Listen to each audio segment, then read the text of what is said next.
Well, hello there. This week it is me, myself, and I'm here to talk about, oh gosh, some crazy stuff. So, something that I love to do every year. And this year, you guys, it spun me around upside down on my head. And I'm here to say that I survived, had a great time, but there are some repercussions to things we do. And this is all correlating to the hardships that we go through on our health journey. So I'm specifically thinking today that when we are looking at going through a fat loss journey, it can feel a lot like the hell I just went through this weekend. So hang on. Let's get to what in the heck did Heather do? We are here this week to talk about long, hard stuff. And that, you guys, is for me, it's something I love to do every summer. It's called the Ragnar Relay. So if you aren't familiar with the Ragnar Relay, it's a running relay. They have them on road, they have them on trails. And if you're like, I'm not a runner, Heather, don't tune out just yet. You're going to want to listen to this because there are so many parallels with the journey that we go through, our health journey that we go through, whether it's fat loss, whether it's gaining muscle, whatever you're in it for can be broken down into certain things. And that's what we're here to discuss today. Let me give you a little more background. I've been doing the Ragnar Relays for the past 14 years, minus 1 year in COVID. And it is a 200-mile relay. And this is something that your team runs together. So there's 12 people on a team. You've got two vans with 6 people in each van. And everybody takes turns running. And you take 3 turns running. You run typically in the morning, in the late afternoon or night, and then in the wee hours of the morning or the next morning. And it really all depends on when your team starts. But it's a lot of work. And if we just think about like conquering up 200 miles, it's a hell of a long time. Initially, the race is sold as a 24-hour race, but nobody does it in 24 hours. It's more like 30 hours, maybe 31 hours in total that you're sitting in a car, getting out and running, supporting your other runners, giving them their food and drink and band-aids and encouragement and all the things that they need. But it's a long haul endurance event. Leading up to this, I have to let you know that if you're not familiar with my journey, I have an autoimmune disease. I have Hashimoto's with hypothyroidism. And those two tend to go together often. The statistics are in the 90s, 90 something percent of women who have hypothyroidism will have Hashimoto's, whether it's diagnosed now, it might be undiagnosed. And really that just comes down to the antibodies and some testing to know. That is not what I'm here to talk about today. I'm here to talk about having something that prevents you from having full energy or prevents you from feeling your best is tough. And that can go for almost every single one of us. We all have something that keeps us down or maybe hinders us for going for something. So leading up to this week, I felt exhausted, and that was stress kicking in. I felt like I had a sore throat coming on. I felt like all the sleep that I was getting wasn't quite enough. And I was worried, I was stressed. And I even talked to my coach about it and about how I was coming in. And what we decided to do was take some things off my plate work-wise. So we decided to not work as many hours as I normally do and to cut something off of the plate. Here are the other things that I did the week prior to leaving for the Ragnar Relay.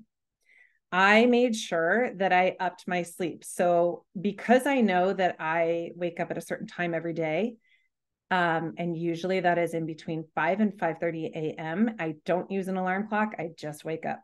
Because I know that I'm going to wake up that early, I got my butt to bed earlier. So normally I like to be in bed by 9-ish, 9:30 tops. And that is for me to read a book and do all the things to decompress so that I can be sleeping by 10.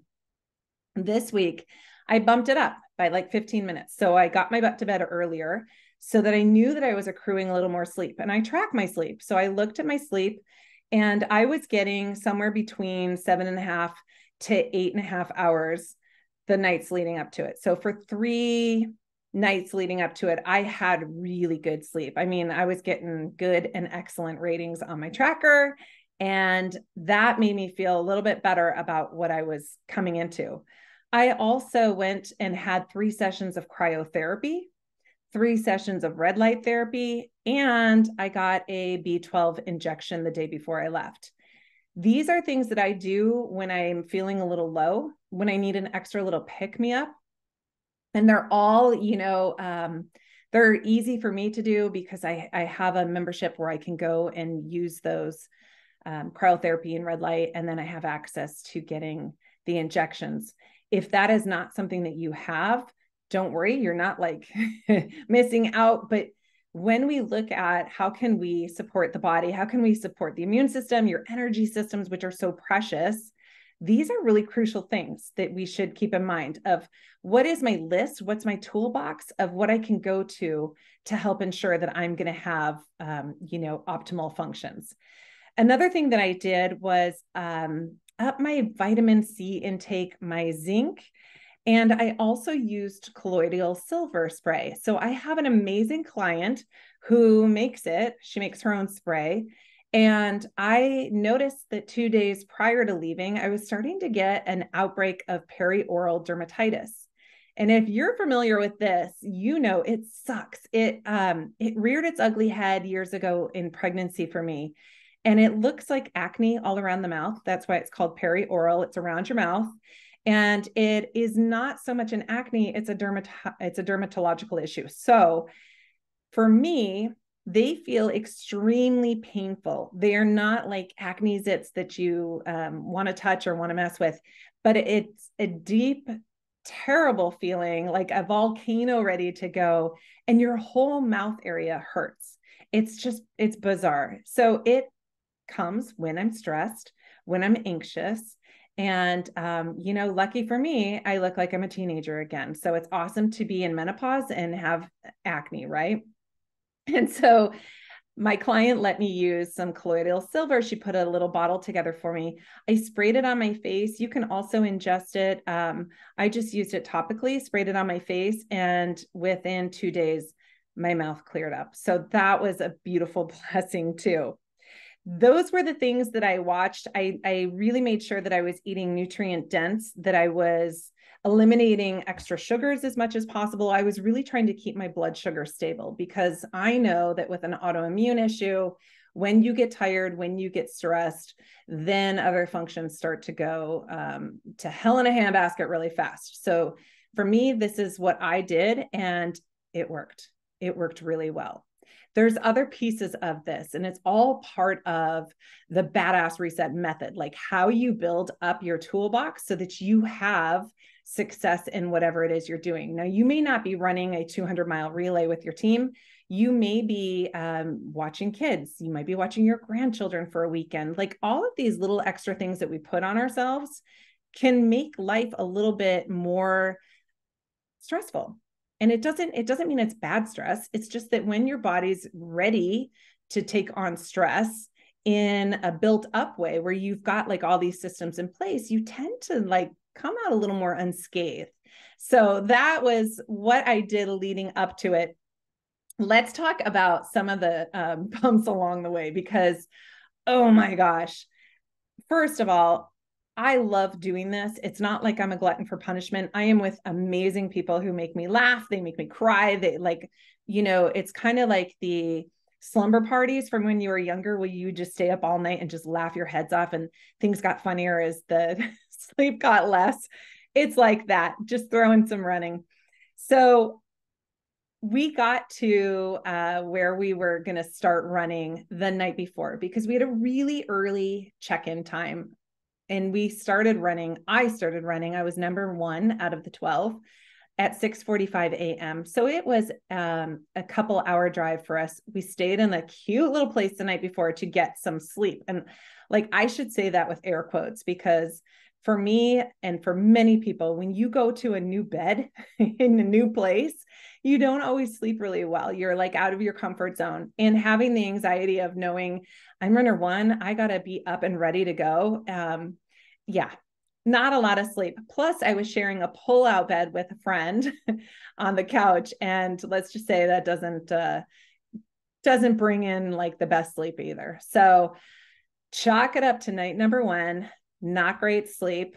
And here's something that I did. I'm going to share with you my big mishap. And I know I'm not alone in this. I know that other people do dumb things, not meaning to, but this is what I did. Because of my autoimmune condition, I take thyroid meds, and I usually will take them in the wee hours of the morning. So if I wake up like at 4 a.m., I will take them. I'll have them next to my bed because I'll take them. I have to wait an hour for coffee. So knowing that I needed to be up, have coffee, be ready to run, I wanted to have those meds nearby me. When I reached over in the middle of the night to take my meds, they weren't there. I didn't put them next to me like I usually do. And so I got up with my phone flashlight and I'm rummaging through my bag, and I'm trying not to wake up the other 5 people who are sleeping in this little place, and get my pills out.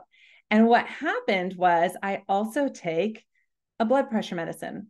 I have a family history of high blood pressure, and I can tend to be borderline. So I take a blood pressure med, and albeit it's not a lot, I still take one every morning. So I took my thyroid pills, and you might already see where I'm going with this one. When I got up in the morning to take my blood pressure pill, it was gone, and so was the next day's. So I had mistakenly taken 2 blood pressure pills instead of my thyroid. So let's just see this through. I'm going to be up for the next 24 hours. I'm going to be running almost 20 miles, and I did not take my thyroid meds, and I double took my blood pressure meds. That was cause for concern right there. There was a slight panic. There was a slight like, oh my gosh, what am I going to do about this? And what could I do? I mean, I let my teammates know what a, ding dong I was, mistook my pills, and let's see what happens. When they are, they started to say things like, oh no, what's going to happen? And I was like, no, that's not the right thing to say. You need to say, Heather, everything's going to be fine. Like my husband would say, everything's going to be fine. Or my mom, like, that's what you want to hear, right? So we go to the beginning of the race, and I'm runner number 1. We get our pictures. We get into line. The countdown goes. I'm so nervous. I've got 6.4 miles to start. It's a beautiful morning. We're on the border of Canada and the US. We're right along the water. Birds are chirping. It's glorious. And off we go. I have a very competitive nature where if there's people to pass, I'm going to try to pass them. If there's people behind me, I'm going to try to not let them pass me. It's just the way I'm built. It's just the way I am, can't do anything about it. So I ran as hard as I could. And when I got to the exchange point, I took it to the knees and really had to take a moment before I felt potentially sick to my stomach. I just pushed a little too hard, which you don't want to do when you still have to run 2 more times. But we finished that first leg, and then you go do what you need to do. You refuel. So get in the protein, get in the carbs, take care of your muscles, get the Theragun going on your legs, because you got to stay pliable, knowing you're going to be back into the van, back sitting. So you got to be ready to go. And we had a great rest of the first legs. We got to take a little break, stretch out our legs on a sleeping bag in the grass, and get some food. And then my second leg was at the hottest point of the day. It was 5 p.m. It was 87 degrees, and I had 9.6 miles to run. I was running a double. I was doing 2 legs back to back because one of our runners couldn't run his legs. He's injured. And so we did, our captain did some really fancy footwork to put those legs together. And I got to take that on. I want to tell you, this is where shit hit the fan for me. And this is very much like the journey that you go through when you're in a fat loss mode, when you are working so hard to make changes. Shit is going to hit the fan. It's just the way life is. Things will always get harder before they get better. It will always get harder before you see change. So for me, where shit hit the fan was immediately I felt that heat. I felt that oppressive, heavy feeling of being absolutely fatigued from not sleeping the night before, from already running this morning, and having a lot of hills.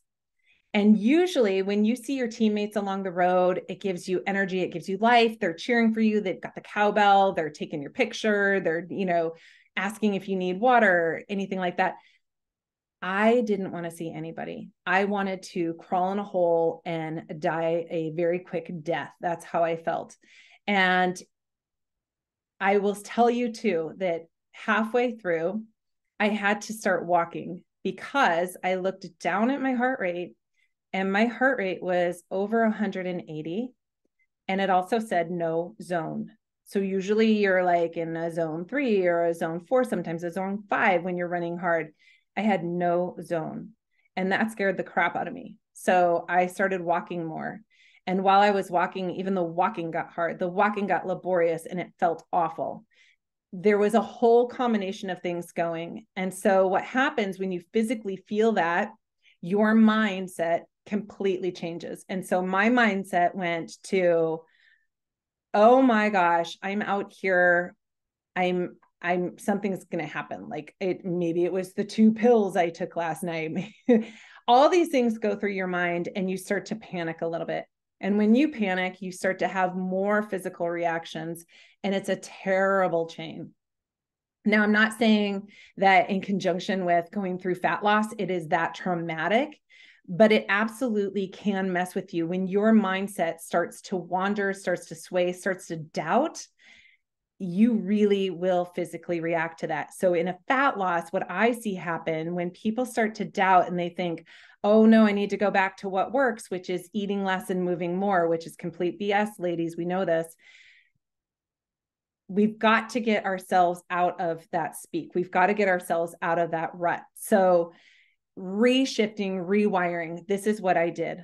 As I was walking and I was feeling absolutely awful, I just kept telling myself, you are doing this because you can.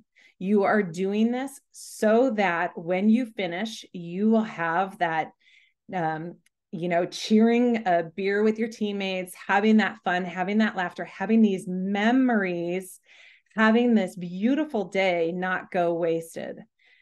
It was a game changer for me. And when we shift that thought process to making the process the beautiful journey, not the outcome, when you can slow down and look around you and take that in and enjoy, things change. Things physically change. You can start to let go of things. And when we let go and we let our guard down and that stress down, bodies start to change. It's a beautiful thing. So let's go back to Ragnar. Let's go back to Heather dying on a hill. What I started to do was really appreciate as things hit that peak for me. And I remember exactly where I was on that hill when I was just wanting that cave, that shift for me, that change in mind, that complete mindset swap was, look at these people who are out here with you. What's their journey like? What's their story? Where are they coming from? Smile at them, high five them, give them praise, and it comes back to you. And I also started to take in little kids that were on the sides of the road with squirt guns and hoses saying, would you like to be sprayed? Like all of that cute little stuff. Those are the little things on the journey that we would miss if we really put blinders on and just like kept focus on the race and getting to that finish line. Yes, the finish line is great. And that did help me get there. We should always have our eye on the end prize, but you've got to remember to stop and take in those moments. So once that pivotal part happened for me on that second leg, the rest of my time that weekend was completely different. I did finish my leg. I did finally get my heart rate to calm down. I did replenish my body and give myself some electrolytes, some water, some more protein, some carbohydrates. And then I tried to get rest. And let me tell you, there are some people who can sleep at Ragnar and there are some people who cannot. I maybe fell asleep for 15, 20 minutes. One of my teammates says that I was snoring. I don't snore. How could that be? I don't know. Who knows? I looked at my watch. My watch said that I didn't have sleep. So who really knows? Getting up that third time to run, when our van 2 came in, we were notified that we had about 45 minutes until they were going to be at the exchange point. The sun wasn't up. It was still dark. It was about 4 a.m. And we were getting up, brushing our teeth in the parking lot, getting ready to run again. Me, runner number 1, getting the exchange from my good friend Betsy. She was coming in. She was going to give me that bracelet and hopefully get some rest because she had a real hard leg too. I felt so much more at peace, so much more comfortable, just knowing, okay, you can handle this because you can handle hard things. And I had like all of the little things around me that just became so much more significant. I was enjoying the journey a little bit more. And I went out for my run and I had a great time. I watched the sun start to get light in the sky at about 4:45 a.m. Got some videotape of water and sunshine on it. And I ran without headphones. I ran just with my thoughts. I ran just with the birds chirping. And I just was so thankful for that run. And I kept saying, thank you for this day, this beautiful day. And it felt physically hard, you guys. It wasn't easy, but it felt like such a transformation. And that is what your mindset does. When you've got your toolbox, when you've got everything, stacked up to help you on your journey, you just shift that mindset.